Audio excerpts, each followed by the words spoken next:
Hey everybody, Mr. B here. I've got a very quick one for you today. I'm going to show you how to do a simple and easy weeknight pork chop.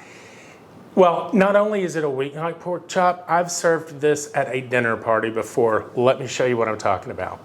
All right guys, you're just not going to believe how simple this is. Very minimum prep. I swear you can do this start to finish, including getting your veg to go with it, or salad, or whatever you want to do with it. Under an hour, I'd say. So to make that happen, I'm going to start with preheating my oven at 375. I'm running a convection. Do what you need to do. What I've got here is how many have I got? 1, 2, 3, 4, about 6. I call these breakfast chops. It's the bone-in pork chop. You could use a loin chop if you wanted to. Whatever's on sale, whatever works best. I find, however, that the bone-in stuff always tastes better to me. So I'm gonna get these, and we're just gonna pat them dry, as you do, and line a sprayed, 13 by 9 casserole dish here. It's okay if they overlap a little bit. I'll leave a recipe in the description since I didn't do a ingredient breakdown for you on this one today. But I mean, there's just not that much to it, kids.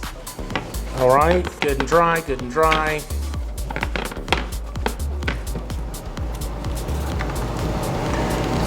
Make room for everybody. And the last one. Again, if we've got some overlap, don't sweat it, right? Okay. Next thing we're going to do is we are going to take some Dijon mustard, okay? I'm also going to supplement with some of this grainy stuff because I've got it and I need to use it. So we'll start with that. And what you're going to do is you're just going to take, kind of a dollop of this and put it on each chop.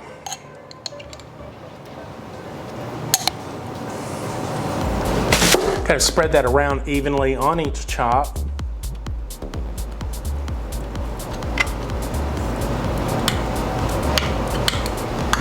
And we'll do the same with some Dijon here, just to get everything a good coat on the mustard.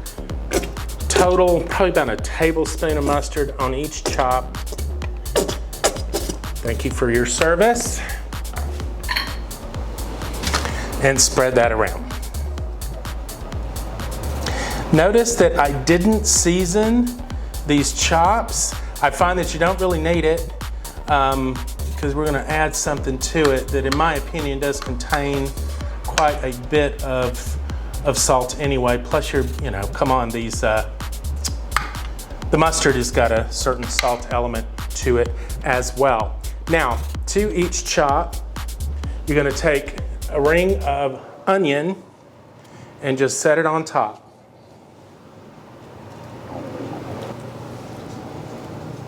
Perfect. Next up is some brown sugar. Now I'm using a sugar substitute because I'm watching my sugars. This Splenda brown sugar blend has become a lifesaver. But you can use regular light or dark brown sugar, as you wish. 1 tablespoon on each chop. Now, this sweetness with the onioniness, with that mustard, unbelievable. This I don't spread out because it tends to kind of melt down into it all anyway. You know what I mean? Then we're going to take a can of chicken and rice soup, guys. Now, because these pork chops are big, I do have a second can of this soup on standby in case I need it. So evenly get this liquid over it kind of first, and then go in with kind of dumping the rice.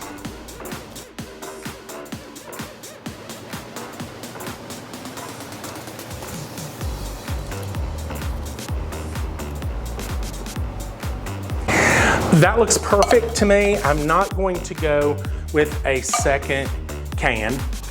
of soup here because I think we're gonna have enough. You just sort of maybe spread it around like that. Now we're gonna cook this in a couple of stages. The first I call the braise. So what I'm gonna do is cover it with some heavy duty aluminum foil.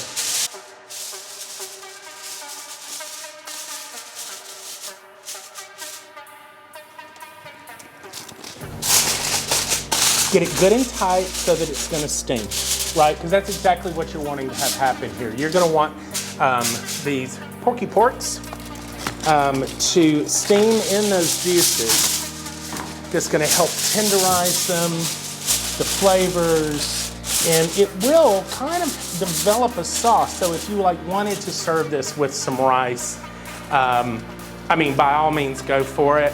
I'm probably just gonna have a roasted veg or something like that. Into a 375 oven for, I'm gonna go about 35 minutes, and I'm gonna check it, take the top off of it, and see where it's at, see if it needs to go a little bit longer. You're looking for an internal temperature of around 140, I would say, because it will have some carryover.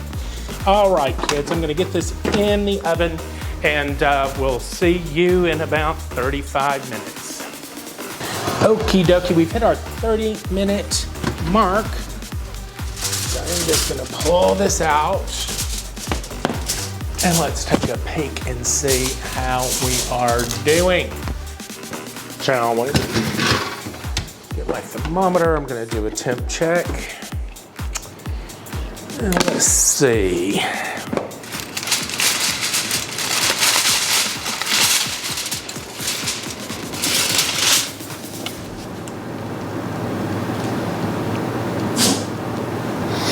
Okay, temp-wise, we're there. I'm gonna throw this back in, however, because I want to get a little brownage on it so that it's not so beige, I guess. So let me get this back in. I think I'll go about, put it under the top, maybe about 15 minutes, not gonna hurt nothing. And we'll see you there. Okay, full disclosure, I did bump this up to 400 just for the final kind of bake off here. And this is what it looks like. Beautiful. Now, if you wanted this browner, right, then you could definitely pop it under the broiler. But in all honesty, I think this is fine, guys. I'm gonna let that rest for just a few minutes and then plate it up with some roasted asparagus. And I'm gonna call that lunch, and actually, quite frankly, probably several lunches this week. All right, guys, hope you liked the video. If you did like it, please click like, subscribe, come along for the ride. We're gonna see you next time. That's a wrap on weekday pork chops.